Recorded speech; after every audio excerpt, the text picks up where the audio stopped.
Prepared and Spared. Written by Sister Jelsa Staley.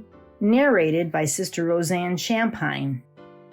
On July 7th, 2023, Sister Susan Jones and I, along with her sons and granddaughter and numerous amounts of luggage and camp-out stuff, piled into her car to drive home from GMBA camp. Our drive was going smoothly, and we were out of Atlanta in record time. After several hours of driving along I-75 South, we heard that there was a semi-truck on fire ahead of us, and the GPS rerouted us off the highway. We were driving on dirt roads, wondering if the GPS had lost its mind and praying we would not have to stop because we did not see any signs of life. Finally, we were off the dirt road and on a 2-lane highway. Breathing sighs of relief that we were back among the living, Sister Susan suddenly cried out to me, "The tire is on fire! Pull over! Pull over!" Seeing only grass on my right side, I decided to pull into a cemetery driveway on the left side. We all piled out to check the damage. The tire was completely shredded. After a few moments of what are we going to do, because none of us had ever changed a tire, we started praising God that we were not on I-75 going 80 miles per hour when the tire blew.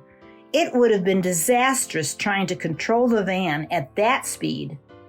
Just getting safely off the highway would have been enough, but God provided some workers to help us.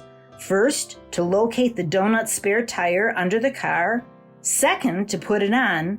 And third, to call a buddy at the tire store down the road and persuade them to stay open for our very weary group. The rest of the way home, we called other sisters who were driving home, letting them know our situation and praising God with them that He had delivered us from a potentially very dangerous outcome. But that's not the end of the story. A few months prior to camp, I suddenly developed an irrational fear of driving. My husband had back surgery and was unable to drive, so I was doing all the driving. One Wednesday night service, Brother Jason G. was teaching a lesson on the fear of God. The way the lesson was presented gave me a feeling of empowerment. The only thing I should fear is God and losing my soul's salvation. Why should I fear anything else? Knowing I would have to assist Sister Susan with a lot of the driving, she had back surgery as well, this lesson was just what I needed.